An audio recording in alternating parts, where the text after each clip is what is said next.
Pastinya Anda semua nggak mau dong ketinggalan informasi dari kita, makanya jangan lupa subscribe official iNews Channel dan klik tombol lonceng yang tertera di layar Anda, supaya kita lebih semangat memberikan informasi kepada Anda. Di tengah pandemi COVID-19 yang penyebarannya terus meluas, masyarakat perlu mewaspadai ancaman gelombang kedua penyebaran pandemi COVID-19. Salah satu yang dapat dilakukan adalah sedapat mungkin menjaga daya tahan tubuh. Menurut ahli kesehatan masyarakat FKM UI, Profesor Hasbullah Tabrani, jika mengacu pada flu Spanyol yang terjadi seabad yang lalu, ada ancaman munculnya gelombang kedua setelah gelombang pertama. Daya tahan tubuh menjadi kekuatan yang dipakai untuk melawan COVID-19 mengingat belum ada vaksin yang ditemukan. Tabrani menambahkan masyarakat jangan menganggap remeh COVID-19 karena virus ini selalu beradaptasi dengan cepat.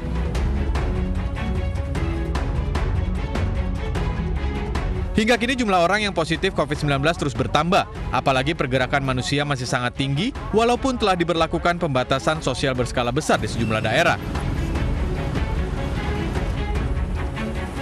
Masyarakat pun diminta untuk berkegiatan di rumah dan jika harus keluar diwajibkan menggunakan masker untuk mencegah penyebaran COVID-19. Tim Liputan iNews melaporkan. Mungkinkah gelombang kedua COVID-19 akan terjadi di Indonesia? Bagaimana menghindarinya? Kami akan berdialog dengan ahli kesehatan masyarakat Hasbullah Tabrani dan juga seorang ibu rumah tangga yang positif COVID-19, Nungki Herawati. Selamat sore, Pak Hasbullah dan juga Mbak Nungki. Selamat sore, Mbak Uci.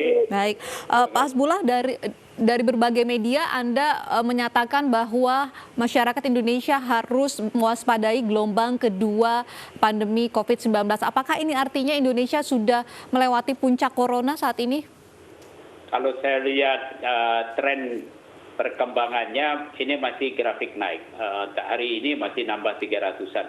Jadi tampaknya kita belum sampai puncak. Ya. Dan bagaimana sampai puncak atau tidak, ini sangat tergantung dari disiplin masyarakat kita. Kalau PSBB ini tidak dijalankan dengan disiplin, tadi saya ikuti tayangan di sini, waduh mengerikan juga itu ya. Masih banyak yang tadi di Jatinegara, di jalanan, saya juga lihat di jalan banyak orang yang belum mengikuti. Yang sudah mengikuti pun pakai masker atau jaga jarak, tapi belum optimal karena ya banyak yang sekedar basa-basi atau takut ditangkap polisi atau ditegur. Ya pakai. Ini bagian tantangan besar kita.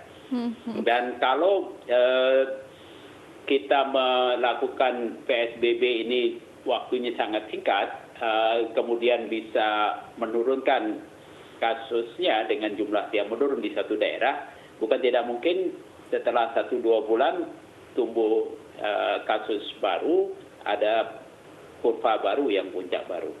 Sekarang pun di dunia orang lagi was-was mengamatin jangan-jangan di Cina akan terjadi kenaikan lagi nih kasus baru. Pak Hasbullah, dengan masyarakat mungkin masih banyak yang belum disiplin memenuhi aturan PSBB. Kapan Pak perkiraan puncak corona di Indonesia dan juga kapan perkiraan gelombang kedua untuk pandemi corona ini? Wah, itu memang bagian yang sulit karena kalau kita lihat beberapa skenario dari Satgas sendiri dan dari beberapa ahli, itu tampaknya masih bisa berlangsung sampai dengan awal Juni, ya. Dan yang kita itu khawatir untuk puncak memang corona, Pak? Kenapa? Itu untuk puncak corona? Ya bisa jadi itu, karena yang dikhawatirkan kalau masyarakat tidak disiplin pada pulang kampung banyak pada Idul Fitri, ini yang bagian yang mengkhawatirkan, maka disitulah terjadi penyebaran yang luar biasa cepat. Mudah-mudahan masyarakat kita bisa memahami, ya, sehingga hal itu tidak terjadi. Ini yang mengkhawatirkan di kita. Kalau perkiraan gelombang keduanya ini di Indonesia kapan, Pak? Saya sih berharap tidak terjadi ya. Tapi kalaupun terjadi itu bisa jadi, kalau lihat pengalaman di masa lalu itu kurvanya, ya itu bisa 3-6 bulan kemudian bisa timbul baru lagi. Apakah akan lebih parah kondisinya daripada saat pertama kali virus ini merebak atau seperti apa Pak untuk gelombang kedua ini? Biasanya gelombang kedua lebih sedikit jumlahnya, kasusnya lebih sedikit karena sebagian besar orang yang sudah terkena virus, terinfeksi, sudah tumbuh kekebalan dalam tubuhnya sehingga tinggal sedikit yang masih belum terkena. Tapi mudah-mudahan itu tidak terjadi kalau kita ini disiplin semua, menjaga dan memelihara diri jangan sampai menularkan, karena kan banyak orang tidak patuh karena tekanan ekonomi dan sebagainya ya. Kita tahu kalau kita patuh sekarang mungkin lebih cepat selesainya daripada kita tidak patuh, kasusnya makin melambat dan ekonomi juga tidak bergerak makin lama, dan itu makin menyulitkan buat khususnya industri kecil, UMKM, dan mereka yang punya penghasilan harian. Ya, semakin lama kita berada pada PSBB, perpanjangan semakin berat ekonominya. Mendingan selesai cepat begitu. Apa yang harus diwaspadai oleh masyarakat, mengingat kita tahu virus corona ini belum ada vaksin dan juga obatnya, Pak? Ya, karena belum ada vaksin, belum ada obat, satu-satunya jalan adalah mencegah jangan sampai kita terkena virus. Kalau sudah terkontak, maka kita jaga jangan sampai virus itu menimbulkan penyakit yang serius. Ya, biarlah dia tanpa gejala atau gejalanya ringan. Memang kalau lihat di dunia sekarang ini, orang yang terkena penyakit atau sudah terinfeksi, 96, 95, 96% itu gejalanya ringan. 4-5% saja yang serius yang kemudian menimbulkan kematian. Nah, itu terjadi karena daya tahan tubuh cukup bagus dan memang virus tidak terlalu virulen seperti halnya Ebola misalnya yang punya angka kematian sampai 70%. Nah, kita ini WHO perkirakan 3%, tapi kalau saya lihat di dunia sekarang ini terhadap kasus itu 6%-an yang meninggal. Baik. Kuncinya adalah disiplin begitu ya Pak, mematuhi PSBB dan juga kita harus menjaga daya tahan tubuh. Dan kita juga akan berbincang dengan Mbak Nungki, seorang ibu rumah tangga yang di rumah saja begitu Mbak Nungki, tapi ternyata positif corona. Bisa diceritakan awal mulanya seperti apa Mbak Nungki? Awal mulanya itu saya hanya merasakan batuk dan pilek saja, Mbak. Batuk dan pilek saja, tanpa demam dan tanpa sesak pada awalnya. Namun di hari keempat itu ada sesak. Sesaknya tapi ringan sekali, tidak yang seharian berat terus-terusan enggak. Tapi kalau diminumin air hangat nanti dia mereda. Lalu kemudian di hari kelima malam timbul demam dan berlanjut sampai hari ke-6 paginya. Langsung saya ke IGD untuk cek laboratorium dan lain sebagainya. Mbak Nungki merupakan ibu rumah tangga. Mbak Nungki tidak beraktivitas di luar rumah, seharinya hanya mengurus anak begitu di rumah begitu ya Mbak Nungki ya. Dari mana virus ini perkiraan Anda bisa terpapar? Kalau pastinya nggak akan ada yang tahu ya Mbak, karena memang virusnya ada di mana-mana yang emang, dan musuh kita kan adalah makhluk yang tidak nampak ya, tapi kalau memperkirakan dan mengira-ngira ya saya dapatnya dari media penularan seperti uang, barang belanjaan dan kemasannya. Itu dari belanjaan dari mana Mbak Nungki? Ya saya setiap hari kan memang pasti memenuhi kebutuhan buat makan anak-anak dan suami, jadi ke tukang sayur. Tapi bukan berarti mereka menularkannya secara langsung ya Mbak ya, karena memang nggak ada yang batuk juga di depan saya, nggak ada. Cuma memang kemungkinannya dari media uang kalau saya rasa, karena kan uang juga nggak tahu udah berapa orang yang megang ya Mbak. Ya kita nggak tahu kondisinya bagaimana, dan saat itu kesalahan saya adalah saya nggak langsung cuci tangan setelah memegang uang. Jadi saya harap kesalahan yang saya lakukan saat itu tidak dilakukan oleh orang lain, sehingga tidak banyak lagi yang kena COVID-19. Mbak Nungki melakukan isolasi mandiri di rumah sudah berapa lama dan saat ini kondisi kesehatannya gimana Mbak Nungki? Total sudah 34 hari ya Mbak, dan hari ini kondisi saya alhamdulillah baik sekali, udah nggak ada gejala apapun. Tapi memang belum bisa dinyatakan sembuh karena memang tetap harus menunggu hasil swab ya. Sudah melakukan hasil swab lagi untuk mengetahui apakah masih ada virusnya? Sudah hari Selasa lalu Mbak, Selasa lalu, dan hasilnya 7 hari kemudian. Jadi Selasa lusa hasilnya keluar. Untuk keseharian apa saja Mbak Nungki yang dilakukan untuk meningkatkan imunitas tubuh dan juga obat-obatan yang dikonsumsi? Selain saya berjemur setiap paginya, saya juga minum vitamin C, vitamin E, minum zinc, lalu saya minum air perasan lemon ya, air perasan lemon dan empon-empon Mbak, jahe, kencur seperti itu. Dan Baik. itu setiap harinya, dan saya selalu minumnya air hangat. Dan masih satu rumah dengan suami dan anak begitu ya Mbak Nungki ya? Masih. Tapi memang stop kontak fisik. Jadi Baik. physical distancing juga di rumah. Baik, saya ingin ke Pak Hasbullah. Pak Hasbullah, nyatanya ada warga yang sudah disiplin di rumah saja, tapi masih bisa terpapar virus corona ini, Pak Hasbullah. Bisa, itu memang virus corona ini kan saya sebutnya final gitu ya, virus corona daripada COVID susahan. Itu kan makhluk sangat halus yang nggak bisa kita lihat dengan mata, orang lain tidak tahu, dan bisa saja menempel untuk sementara dia tetap hidup. Ya, tadi Mbak Nungki sebut mungkin di uang, mungkin di belanjaan, yang kita tidak bisa lihat itu. Kalau kita bisa lihat virus ini, waduh, mungkin tidak ada orang yang bisa jalan. Karena sebetulnya di badan kita, di sekitar kita itu miliaran makhluk-makhluk halus yang bernama virus, bakteri yang bisa menimbulkan penyakit pada kita. Jadi memang tidak ada jaminan, tetapi kalau kita berupaya tetap disiplin, menjaga jarak, selalu waspada, maka peluangnya kita menderita penyakit lebih kecil. Yang kita lakukan itu tidak ada 100% terjamin.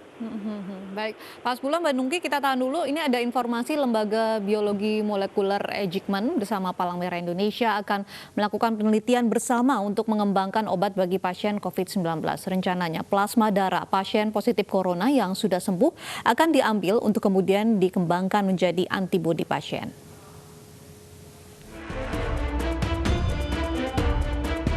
Sebagai upaya menghadapi virus corona di tanah air, Palang Merah Indonesia, Lembaga Biologi Molekuler Eijkman, serta Pemda DKI Jakarta akan mengembangkan obat antivirus corona. Tahap pertama, pihak Eijkman akan mengambil plasma dari darah pasien COVID yang telah dinyatakan sembuh selama 4 minggu. Plasma darah ini nantinya akan diberikan kepada pasien yang dalam kondisi berat dengan jumlah virus yang masih banyak sementara antibodinya belum bekerja. Antibodi yang terdapat pada plasma darah pasien yang sudah sembuh diharapkan dapat memerangi virus yang ada dalam tubuh pasien COVID-19. Harus dilakukan di satu fasilitas biosafety level 3 karena kita akan langsung menguji kemampuan antibodinya dalam menetralisir virus. Jadi itu dilakukan terhadap virus yang hidup. Sementara itu, Ketua Umum PMI Yusuf Kala mengatakan pihaknya mempersilahkan lembaga Eijkman untuk menggunakan fasilitas pengolahan plasma yang dimiliki PMI. JK menyebut setidaknya PMI memiliki 15 fasilitas pengolahan plasma yang tersebar di 15 kota di Indonesia. Penggunaan plasma darah dari pasien COVID-19 yang telah sembuh sebagai terapi untuk pasien lainnya ini juga tengah dicoba di rumah sakit beberapa negara di Amerika Serikat dan Prancis. Sementara itu, Iran mengklaim telah berhasil menyembuhkan banyak pasien menggunakan plasma darah. Tim Liputan iNews melaporkan. Baik, Pak Hasbullah, seberapa efektif plasma darah dari pasien yang sudah sembuh begitu dari virus corona ini untuk menyembuhkan pasien yang masih terjangkit virus corona? Ya, itu yang justru paling kuat untuk menyembuhkan, paling efektif. Karena buat pasien yang sudah sembuh itu bisa dipastikan sembuhnya karena daya tahannya baik, dan ada, kalau kita misalkan perang, ada pasukan-pasukan yang telah dibentuk oleh badan orang yang terkena virus tersebut yang telah berhasil membunuh virus-virusnya. Dan kalau itu diambil dari plasma darah orang yang pernah terinfeksi, masih ada kekuatan tentaranya tadi, dipindahkan kepada orang yang sedang sakit, yang tentu saja harus match, harus cocok supaya tidak menimbulkan reaksi alergi, dan itu jangan khawatir karena dokter di klinik sudah melakukan itu dengan baik, maka akan membantu orang itu untuk sembuh.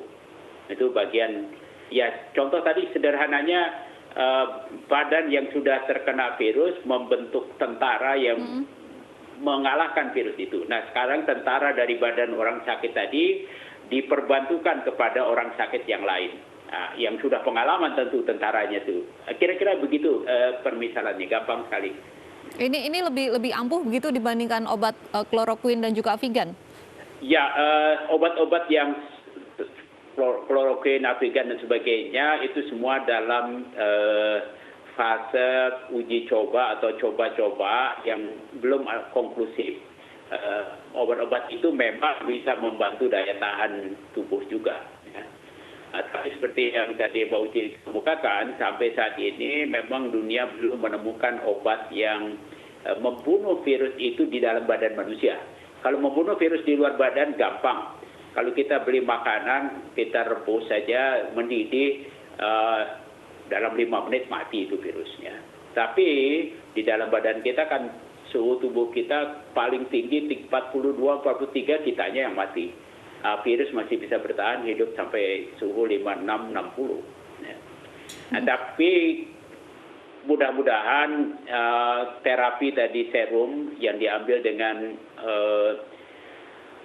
bersama PMI dan Hikman, dan juga mudah-mudahan nanti ada lembaga lain di luar Hikman di daerah bekerja sama, itu menjadi harapan kita untuk bisa menyembuhkan. Tadi disampaikan Iran misalnya menggunakan, ya memang di banyak negara, di Cina sendiri waktu di Wuhan mereka juga menggunakan serum itu untuk membantu orang yang terkena infeksi ini bisa lebih cepat sembuh. Baik. Saya ke Mbak Nungki. Mbak Nungki, apakah mengkonsumsi obat seperti kloroquine atau Avigan, Mbak? Iya Mbak, saya mengkonsumsi. Tapi dari rencana 8 hari, saya hanya mengkonsumsinya 3 hari saja. Karena memang ternyata timbul efek samping yang kurang bersahabat dengan tubuh saya. Jadi dokter spesialis paru yang meresepkannya menginstruksikan untuk stop obat itu. Apa Mbak efek sampingnya, Mbak? Efek sampingnya, jadi tepat setelah saya minum obat itu, berdebar-debar Mbak rasanya. Kemudian ada nafas saya tersengal, kemudian ada sakit kepala, mual, dan yang paling membuat saya menderita ya, boleh dibilang, itu ada rasa kayak gelisah gitu ya Mbak. Beda-beda sih sebenarnya, efek samping di masing-masing orang itu berbeda. Cuma kebetulan efek di saya ya seperti itu, kurang bersahabat. Jadi sekarang sudah tidak mengkonsumsi obat itu lagi ya? Jadi hanya mengkonsumsi obat batuk, obat panas jika panas, begitu ya Mbak ya? Iya, cuma obat simptomatik doang Mbak.